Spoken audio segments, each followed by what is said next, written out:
Dubbed the worst director of all time, Ed Wood Jr. became infamous through his collection of low-budget films that kept him in the back alleys of Hollywood his entire life. I can't believe this. As a child, Wood became interested in Pulp Fiction comics and would skip school to go to the cinema. He was gifted his first movie camera aged 12.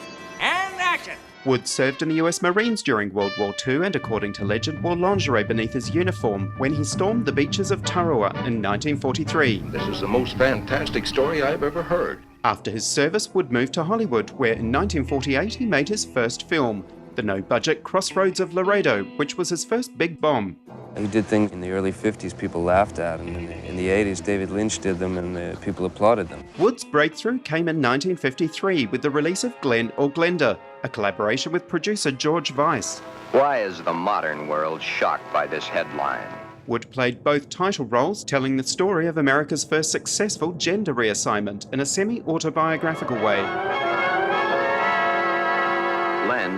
Glenda has made the decision. Although considered one of Wood's worst films, the production is noted for its groundbreaking, empathetic portrayal of LGBT issues at a time of growing hostility and intolerance during the McCarthy era in America. Stand away from the stand! Famously wearing it and featuring in his films, Angora was used as one of his many pseudonyms. He had an Angora dress, a pink one. He was gorgeous then with his green eyes, and a wig. Wood's alter ego Shirley, who was often seen in public, even appeared in some of his screenplays. He didn't try to hide it. The 1959 film Plan 9 from Outer Space, which would later earn Wood the Golden Turkey for Worst Director of All Time, found a larger audience when it was broadcast on late-night television in the early 60s. There are a couple of scenes where it looks like there are actually two pie tins that are stapled together, and they went around with a string.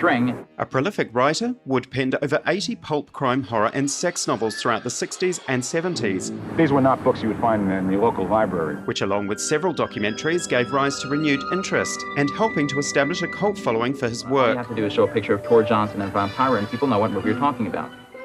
Leading to the 1994 critically acclaimed biopic titled simply Ed Wood, starring Johnny Depp in the lead role. Mr. Weiss, I like to dress in women's clothing. Going on to win 2 Academy Awards. So that's where my sweater's been. Most recently, Wood's story has been set to music with the new theatre production, Dreamer, the Ed Wood musical, which pays tribute to his trashy legacy. Jam-packed with phonies and fakes. Well, that's all from us for this week. Don't forget to catch our daily bulletins throughout the week at Pinksixty News and join us again next time for more Pinksixty Entertainment.